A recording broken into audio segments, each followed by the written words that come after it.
আমাকে লক্ষ্য করে গুলি করা হয়েছে, মঞ্চে আগুন ধরিয়ে দেওয়া হয়েছে। যারা কোরআনের মঞ্চে আগুন জ্বালায় দেয় তারা কোনদিন বৈধ সন্তান হতে পারে না। যুগে যুগে যুগে যুগে যারাই ইসলাম কিনে ষড়যন্ত্র করেছে, মুসলিম জাতি কিনে ষড়যন্ত্র করেছে, তারাই গজবে পতিত হয়েছে। ফিলিস্তিনের গাজা আগুনে পুড়ছিল, ফিলিস্তিনকে জ্বলন্ত অগ্নিকুণ্ড বানিয়ে রেখেছিল যারা, সেই ক্যালিফোর্নিয়ার লস অ্যাঞ্জেলস এখন দাবানলে জ্বলতেছে। গোটা পৃথিবীর সকল উন্নত প্রযুক্তি খাটিয়েও এই আগুনকে নেভানো যাচ্ছে না। হলিউডের সব নায়িকাদের বাড়ি ওই জায়গায়। আল্লাহ কয় কিছু দিলাম, সব দেখা শেষ। আগামীর দেশ আমরা দেখতে চাই কোরআনের দেশ, ইসলামের দেশ। রাজি আছেন কারা কারা? হাত উঁচু করে দেখান মুসলমান। সূরাতুল আহজাবের আমি 40 থেকে নিয়ে 48 পর্যন্ত এই কয়েকটা আয়াতে কারীম আমি তেলাওয়াত করেছি, যেখানে সম্পূর্ণ কথাগুলো এসেছে হলো আমার রাসূলকে নিয়ে। যে নবীর উপরে, যে রাসূলের উপরে এই কোরআন নাজিল হয়েছে, আল্লাহ পাক তার কিছু পরিচিতি, তার কিছু কাজ, তার কিছু দায়িত্ব আল্লাহ পাক তাকে বুঝিয়ে দিয়েছেন আয়াতগুলোর ভেতরে। হয়তো প্রতিটা আয়াতের পুরোপুরি হক আদায় করে আমি কথা বলতে পারবো না এই সংক্ষিপ্ত সময়ে, তবে চেষ্টা করব কিছু কথা বলার জন্য, ভাবার্থ তুলে ধরার জন্য। জোরে বলি ইনশাআল্লাহ। সম্মানিত হাজিরিন, আল্লাহ তাআলা যে কিতাব দিয়েছেন, এই কোরআন যদি না থাকতো, না আসতো, আমাদের সবচেয়ে প্রিয়জন যিনি, সে আল্লাহকে আমরা চিনতাম? সেই প্রিয়জনকে আমরা চিনতাম? আমি চিনেছি আল্লাহকে কোন কিতাব দিয়ে বলুন তো? কোরআন দিয়ে। আমি রাসূলকে চিনেছি কোন কিতাব দিয়ে? আমি জান্নাত জাহান্নামকে বুঝেছি কোন কিতাব দিয়ে? তাহলে এই কিতাব হচ্ছে আল্লাহ পাকের পক্ষ থেকে দেওয়া সবচাইতে বড় একটা নিয়ামত। এটা যদি না দিতেন আমরা কিচ্ছু জানতাম না, আমরা অন্ধ হয়ে থাকতাম। এই জন্য একটা সূরা আছে, যে সূরার ভিতরে আল্লাহ পাক নিয়ামতের বহু বর্ণনা দিয়ে বান্দাকে আল্লাহ নিজেই প্রশ্ন করেছেন, বারবার একই বাক্য প্রয়োগ করে। আল্লাহ রাব্বুল আলামিন বান্দাকে একাধিকবার প্রশ্ন করেছেন, যে বাক্য দিয়ে সবাই বলুন আমার সঙ্গে ঠোঁট মিলিয়ে বলুন, ফাবিআইয়ি আলা'i রাব্বিকুমা তুকাযযিবান। কোন সূরা? বলুন কোন সূরা? আর রহমান। বান্দা তুমি আমার নিয়ামতের কোন কোন অবদানকে অস্বীকার করবে? এই সূরার শুরুতে আল্লাহ রাব্বুল আলামিন তার নিজের সিফাতি নাম প্রয়োগ করেই আগে কোরআন নিয়ে কথা বলেছেন। আল্লাহ রাব্বুল আলামিন বলেন, আর রহমানু আল্লামাল কুরআনা খালাকাল ইনসানা আল্লামাহুল বায়ান الشمس والقمر بحسبان والنجم والشجر يسجدان والسماء رفعها ووضع الميزان। জোরে বলুন আল্লাহু আকবার। সূরা ইয়াসিনে চলে যান। আল্লাহ রাব্বুল আলামিন কোরআন সম্পর্কে আগে বক্তৃতা দিয়েছেন। আগে আল্লাহ রাব্বুল আলামিন এই কিতাবের আগে পরিচয় দিয়েছেন, ইয়াসিন ওয়াল কুরআনিল হাকীম ইন্নাকা লামিনাল মুরসালিন আলা সিরাতিন মুস্তাকিম। একেবারে শুরুতে চলে যান।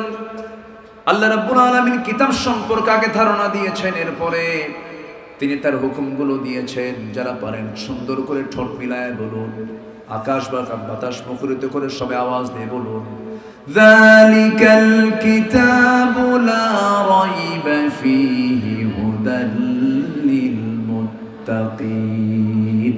জোরে বলুন আল্লাহু আকবার। এরকম করে 114টি সূরা, অনেকগুলো সূরার শুরুতে আল্লাহ রাব্বুল আলামিন এই কিতাবের বিভিন্ন ধারণা দিয়ে তারপরে বক্তব্যের দিকে চলে গিয়েছেন, বিভিন্ন হুকুমের দিকে চলে গিয়েছেন। সম্মানিত ভাইয়েরা, এই কিতাবকে যদি কেউ শুধু ধর্মের কিতাব মনে করি, সম্পূর্ণ ভুল ধারণা। এই কিতাবকে শুধুমাত্র যদি নামাজের কিতাব মনে করি, সম্পূর্ণ ভুল ধারণা। একটা কথা আমাদের কানে কয়েকদিন হলো বাজতেছে, গুরুত্বপূর্ণ একটা প্ল্যাটফর্ম থেকে একজন ব্যক্তি বলেছেন কোরআন আর রাজনীতি আলাদা। বলেছেন কিনা বলেন? বলেছেন। ফতুয়া দেবে ফতুয়া বোর্ড, ফতুয়া দেবে যারা মুফতি, একটা বোর্ড গঠন করে তারা ফতুয়া দেবে। যিনি ইসলাম বুঝেন না, যিনি দিন বুঝেন না, তার মুখ থেকে তো এমন জাতীয় কথা বের হওয়া অপ্রত্যাশিত। আসতে বলবেন না, জোরে বলুন ঠিক কিনা। যদি কেউ বলে কোরআনের সাথে রাজনীতির কোনো সম্পর্ক নেই, তাহলে কোরআনকে অপূর্ণাঙ্গ মনে করা হলো না পূর্ণাঙ্গ মনে করা হলো? অপূর্ণাঙ্গ। কোরআন কি অপূর্ণাঙ্গ কোনো কিতাব? পূর্ণাঙ্গ একটি কিতাব। আল ইসলাম ওয়াস-সুলতান ও ইখওয়ানি তাওয়ামান। ইসলাম এবং রাষ্ট্র যমজ দুটি সন্তানের মতো। যদি ইসলাম থেকে রাষ্ট্রকে, রাষ্ট্র থেকে ইসলামকে যদি পৃথক করা হয়, জুদা হো দিন সিয়াসত সে তু রহ জাতি হে চেঙ্গেজি, সেই জায়গায় বিরাজ করে হলো চেঙ্গিস খানের স্বৈরাচারী দুঃশাসন, যা 16 বছর আমরা হাড়ে হাড়ে টের পেয়েছি। আবারও একই পদধ্বনি যদি আমাদের কানে আসে, এটা তো চিন্তার কারণ। আমরা 25 বছর দেখেছি, কেউ 25 বছর চালিয়েছেন, কেউ 16 বছরে দেশ চালিয়েছেন, কেউ 9 বছর দেশ চালিয়েছেন, মাঝখান দিয়া কেয়ারটেকার গভর্নমেন্টটা চালিয়েছেন কয়েক বছর। সব দেখা শেষ। আগামীর দেশ আমরা দেখতে চাই কোরআনের দেশ, ইসলামের দেশ। রাজি আছেন কারা কারা? হাত উঁচু করে দেখান মুসলমান।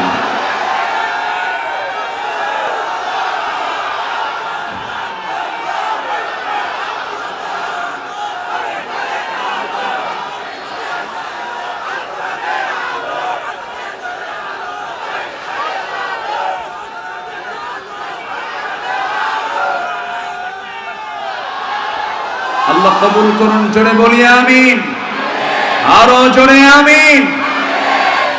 যুগে যুগে যুগে যুগে যারাই ইসলাম কিনে ষড়যন্ত্র করেছে, মুসলিম জাতি কিনে ষড়যন্ত্র করেছে, তারাই গজবে পতিত হয়েছে। ফিলিস্তিনের গাজা আগুনে পুড়ছিল, ফিলিস্তিনকে জ্বলন্ত অগ্নিকুণ্ড বানিয়ে রেখেছিল যারা, সেই ক্যালিফোর্নিয়ার লস অ্যাঞ্জেলস এখন দাবানলে জ্বলতেছে। গোটা পৃথিবীর সকল উন্নত প্রযুক্তি খাটিয়েও এ আগুনকে নেভানো যাচ্ছে না। হলিউডের সব নায়িকাদের বাড়ি ওই জায়গায়। আল্লাহ কয় কিছু দিলাম, দেখ আমার ক্ষমতা কত দূর পর্যন্ত আছে। যারা ছিলেন 16 বছর, তারা ভেবেছিলেন ইলাল মাউত, মৌত পর্যন্ত আমরা আছি, আমাদের ঠেকায় কে? কিন্তু একজন যে পিছনে রব আছেন, তিনি আমার কে? আসতে বলবেন না, তিনি আমার কে? অসম্ভবকে সম্ভব করতে পারেন কে? অনস্তিত্ব থেকে অস্তিত্ব দিতে পারেন কে? ওরা আলেমদেরকে বেইজ্জত করতে চেয়েছিল, আলেমদের বেইজ্জত করতে গিয়ে তারা ল্যাংটা হয়ে বিদায় হয়েছে। তাদের অস্তিত্ব নাই। এখন তারা ফেরেশতার মতো। ফেরেশতাও দেখা যায় না, ওদেরকেও দেখা যায় না। ঠিক কি না? কথা বলবো? আগ্রহ আছে, শোনার আগ্রহ আছে? জোরে বলি ইনশাআল্লাহ, জোরে বলি ইনশাআল্লাহ। এই জায়গায় আমাকে আসতে দেয়নি। এখানকার স্থানীয় যিনি জনপ্রতিনিধি, উনি আমার বিরুদ্ধে বিরুদ্ধচারণ করেছিলেন, বাজে কথা বলেছিলেন। পাবনার দই বাজারে একটা মাহফিল ছিল আমার, 2015 সালে আমাকে লক্ষ্য করে গুলি করা হয়েছে, মঞ্চে আগুন ধরিয়ে দেওয়া হয়েছে। যারা কোরআনের মঞ্চে আগুন জ্বালায় দেয় তারা কোনদিন বৈধ সন্তান হতে পারে না।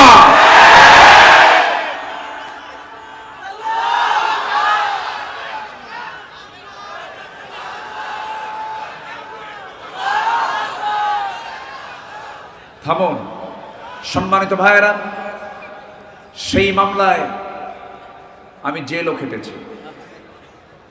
2018 সালে দিল পাঠায়া, হুজুর জেলখানায় যান থাকেন। তো দুনিয়া তো জেলখানা, আর দুনিয়া সিজনুল মুমিন ওয়া জান্নাতুল লিল কাফির। বড় জেলখানা থেকে ছোট জেলখানায় ঢুকলাম। দুনিয়াটা একটা জেলখানা না, বড়, আর মানুষের তৈরি করা জেলখানাটা ছোট।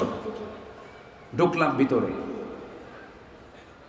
কোন আলেম ওলামা জেলখানায় ঢুকতে নিয়ে কাঁদে নাই, সব হেসেছে। ঠিক কিনা বলেন? মনের তৃপ্তি আছে না নাই বলেন তো? আমি তো চুরি করি নাই, আমি কাঁদবো কেন? ঢুকলাম ভিতরে, আমারে দেখেই 85 বছরের এক বুড়ো চাচা সালাম দিয়ে বলে, হুজুর আপনি জেলখানায় ঢুকছেন, খুব খুশি হলাম। আমি বললাম খুশি হলেন কেন? হুজুর মাহফিলে যাই, দেখা হয় না, মুসাফা হয় না, একটু আলিঙ্গন করবো তাও হয় না, একটু দোয়া নেব ঝাড়ফুঁক নেব তাও হয় না। এই চান্স কি আর আসে কোনোদিন? দোয়া করি আপনি ভিতরেই থাকেন। তো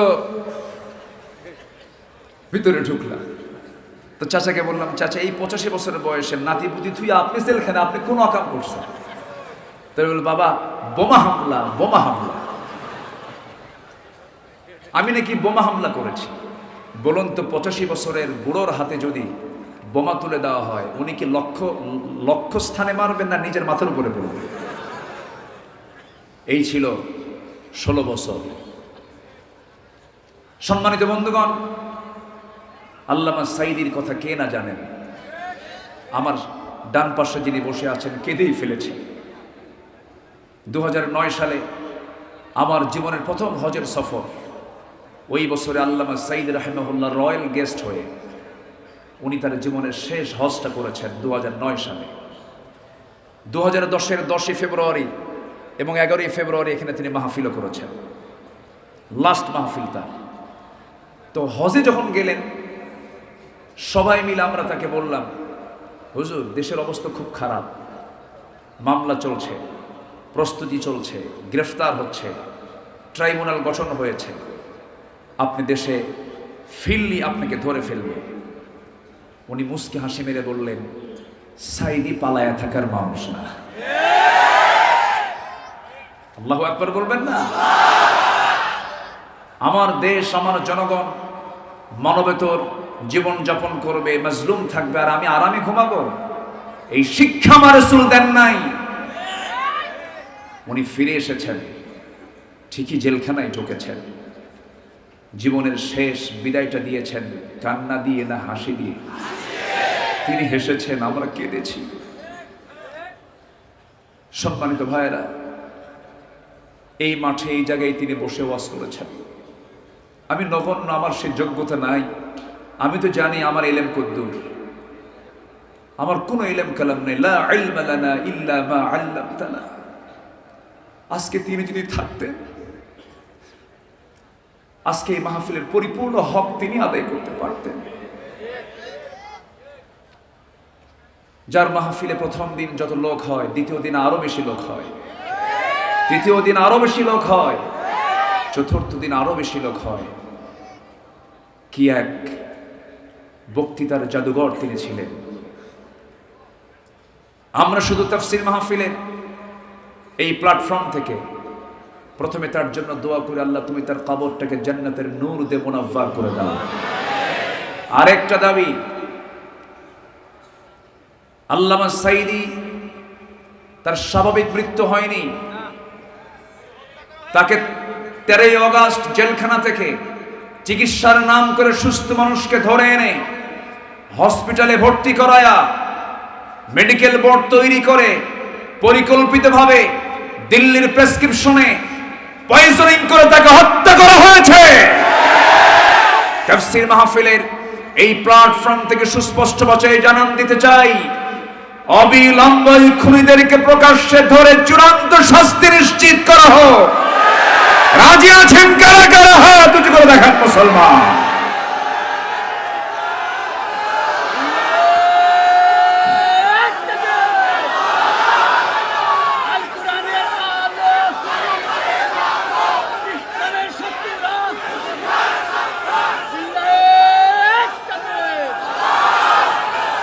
আল্লাহ কবুল করুন, জোরে বলি আমিন। পূর্ব আকাশে সূর্য উদয় যেমন সত্য, আমার বিশ্বাস এই সবুজ ভূখণ্ড 55,000 বর্গ মাইলের এই সোনার বাংলাদেশে ইসলামী হুকুমত কায়েম হওয়া তেমনই সত্য, কারণ শহীদের রক্ত এই জমিনে ঝরেছে। এটা হচ্ছে তার বড় ইতিবাচক দিক। এদেশের মানুষ শহীদ হওয়া শিখেছে, শহীদ হতে প্রস্তুত। এমন একটি উর্বর জমিন এখন বাংলার জমিন। আলহামদুলিল্লাহ বলেন, জোরে বলি আলহামদুলিল্লাহ। সম্মানিত ভাইয়েরা, অনেক কথাই তো আছে, এক রাতেই তো আমাকে শেষ করতে হচ্ছে। আসুন না আমরা সেই আলোচনার ধারার দিকে আস্তে আস্তে চলে যাই। কষ্ট হচ্ছে না তো আপনাদের? সম্মানিত হাজিরিন, কোরআন তো সেই কিতাব যা দিয়ে সব ফয়সালা হয়, সব সমস্যার সমাধান এর মধ্যেই পাওয়া যায়। বলি আলহামদুলিল্লাহ। আজকে আমি সারাদিন ফিকির করছিলাম কি বিষয় নিয়ে কথা বলা যায়। বহুদিন পরে যাচ্ছি তো সূরা আহজাবকে আমি মাথায় নিয়েছি। সম্মানিত ভাইয়েরা, এটা এমন একটা কিতাব, আমি কাতার থেকে বছর 2 আগে দোহা টু ঢাকা বিমানে চললাম, বিমানে উঠলাম। 36,000 ফিট উপরে তখন বিমান। নিচের দিকে তাকায় দেখি জমিন তো দেখা যায় না, সূর্যের কিরণে কিছু মেঘ, বিশাল মেঘের স্তূপ, মাইলকে মাইল, চোখ আর পাচ্ছে না, এত দূর পর্যন্ত মেঘের এই মেঘখণ্ডমালাগুলো, মেঘমালাগুলো ঝুলে আছে সূর্যের নিচে। তা আমি ভাবলাম যে এগুলো কেমন করে থাকে, এর কি ওজন আছে নাকি? আমার এই ধারণা ছিল না যেটা রিয়ালি ওজন আছে কিনা। একটু সার্চ দিয়ে দেখলাম না, কিউমুলিনুম্বাস নামক কিছু মেঘমালা আছে যাদের ওজন 10 লক্ষ টন পর্যন্ত। তো ভাবলাম, আল্লাহ তুমি কি তোমার কালামে এই কথাগুলো বলেছ? আমি একটু চিন্তা করলাম, সূরা রাদের দিকে চলে গেলাম। রাদ মানে হলো বজ্রপাত। আল্লাহ রাব্বুল আলামিন এই সূরার 12 নম্বর আয়াতে বলছেন, হুয়াল্লাযী ইউরীকুমুল বারকা খাওফান ওয়া তামআন ওয়া ইউনশিস সাহাবাস সিকাল। জোরে বলুন আল্লাহু আকবার। তিনি বলছেন, তিনি সেই মহান রব যিনি আকাশে মেঘমালাকে ঝুলিয়ে রেখেছেন, যে মেঘমালাগুলো ওজনওয়ালা মেঘমালা। আল্লাহ রাব্বুল আলামিন কোন মেঘমালাকে কখনো জমিনে ফেলে দিয়েছেন নাকি? ফেলে দেন নাই। যদি মাঝে মাঝে মেঘমালাগুলো যদি খণ্ড হয়ে যদি ভেঙ্গে পড়তো, মানুষকে বিল্ডিং বানাতো নাকি? মাঝে মাঝে বিশাল বড় দুর্ঘটনা ঘটে যেত। তাহলে এখন বলুন, কোরআন শুধু যদি ধর্মীয় কিতাব হতো, নভমণ্ডল নিয়ে, মেঘমালা নিয়ে, আবহাওয়া বিজ্ঞান নিয়ে, মেটেরোলজিক্যাল সায়েন্স নিয়ে কোরআন কেমনে কথা বলে? কোরআন তো শুধু সাধারণ ধর্মীয় কোনো কিতাব নয়। আমার বন্ধুগণ, একটু মনোযোগ দিন, একটা তথ্য দিই, মূল আলোচনার দিকে আস্তে আস্তে চলে যাব। আমার বন্ধুগণ, আমরা যে স্থলভাগে বসবাস করি, স্থলভাগ বেশি না জলভাগ বেশি? স্থলভাগ না জলভাগ? জলভাগটাই বেশি। আমরা মানে ভূখণ্ডে আমরা আর কতটুকুই থাকি। সবচেয়ে বেশি প্রাণীর বিচরণ হলো সাগরে, সমুদ্রে। একটা হিমালয় সমুদ্রে একদম ইজিলি ঢুকে যাবে, ডুবে যাবে। একটা হিমালয় প্রশান্তে ডুবে যাবে। আল্লাহু আকবার বলে।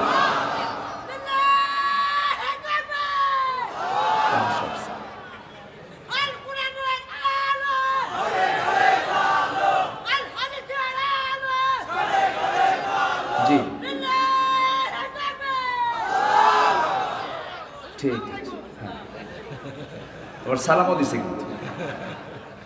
হ্যাঁ, ঠিক আছে, এখন বসেন।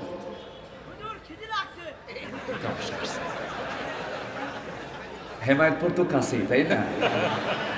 আচ্ছা ঠিক আছে, জি একটু, হ্যাঁ হ্যাঁ ঠিক আছে, ওকে একটু পাঠায় দেন। আমার সাথে এদের খুব মিল আছে, বুঝলেন? সেদিন এক মাহফিলে এরকম এক অটিস্টিক প্রতিবন্ধী সোজা কেমনে যে ও টের পাইছে, কেউ দেখতো মানে কেউ দেখেও নাই, এক প্রতিবন্ধী এসে একদম সোজা মঞ্চে এসে চেয়ারে বসে গেছে। এই দেখেন না আপনারা, দেখেন নাই? সবাই দেখছে, হ্যাঁ বসে গেছে। তো যাই হোক, এই প্রতিবন্ধী যারা, তাদেরকে কখনো ধমক দিবেন না, কখনো না। বিশেষ করে প্রতিবন্ধীর বাবা যারা, এই অটিস্টিক এদের যারা বাবা মা, অনেক সময় ধৈর্যের চ্যুতি ঘটে, ধৈর্যচ্যুতি হয়ে যায়। কখনো না, আল্লাহর মাখলুক, আল্লাহর সৃষ্টি, আপনার জন্য পরীক্ষা, কখনো অসম্মান করা যাবে। সম্মানিত ভাইয়েরা, তাহলে স্থলভাগ বেশি না জলভাগ বেশি? শুধু বেশি না অনেক বেশি? অনেক বেশি। আল্লাহ রাব্বুল আলামিন সমুদ্র বিজ্ঞান নিয়ে কথা বলেছেন, সমুদ্র জগৎ নিয়ে কথা বলেছেন। সূরা নূরের 40 নম্বর আয়াতে মহান রাব্বুল আলামিন কাফিরদের দৃষ্টান্ত উপমা দিতে গিয়ে তিনি বলছেন, আও কাযুলুমাতিন ফি বাহরিল লুজ্জি ইয়াগশাহু মাওজুম মিন ফাওকিহি মাওজুম মিন ফাওকিহি সাহাব। জোরে বলুন আল্লাহু আকবার। যুলুমাতুন বা'দুহা ফাওকা বা'দিন ইযা আখরাজা ইয়াদাহু لم يكد يراها ومن لم يجعل الله له نورا فما له من نور। জোরে বলুন আল্লাহু আকবার। আল্লাহ রাব্বুল আলামিন যারা কাফির, যারা অবিশ্বাসী, তাদের এক্সাম্পল দিতে গিয়ে, উপমা দিতে গিয়ে বললেন, কাফিরদের উপমা এমন যেমন এক বিশাল গভীর সমুদ্রের তলের অন্ধকার, উপরে একটি তরঙ্গ চেয়ে আছে, তার উপর আরেকটা তরঙ্গ, এবং এর উপরে ঘন কালো মেঘমালা। আল্লাহ যাকে আলো দেন না, তার জন্য কোনো আলো নাই। কার কথা? আল্লাহর কথা। কাফিরদের দৃষ্টান্ত দিচ্ছেন শুধু সমুদ্রের, সাধারণ কোন সমুদ্রের, গভীর সমুদ্র নিয়ে নয়, গভীর গভীর সমুদ্রের তলদেশকে নিয়ে আল্লাহ রাব্বুল আলামিন কাফিরদের উপমা দিয়েছেন। এখানে তিনটা বিষয়। নাম্বার 1 হলো, আধুনিক বিজ্ঞান অনুযায়ী সমুদ্রের গভীরে প্রতি 15-20 মিটার পর পর রংধনুর রংগুলো স্তরে স্তরে শোষিত হয়ে 200 মিটার গভীরতায় সমস্ত রং নিঃশেষ হয়ে যায়। আর 1000 মিটার গভীরে দুর্ভেদ্য নিবিড় এক অন্ধকার বিরাজ করে। এতটাই অন্ধকার যে কেউ যদি তার হাত বের করে, তবে সে হাত আদৌ দেখতে পাবে না। এই জন্য আল্লাহ রাব্বুল আলামিন সুন্দর করে ওই এক্সাম্পলটাই দিয়েছেন, যুলুমাতুম বা'দুহা ফাওকা বা'দিন ইযা আখরাজা ইয়াদাহু লাম ইয়াকাদ ইয়ারাহা। জোরে বলুন আল্লাহু আকবার। কেমন করে নবীর পক্ষে সম্ভব এমন তথ্য দেওয়া?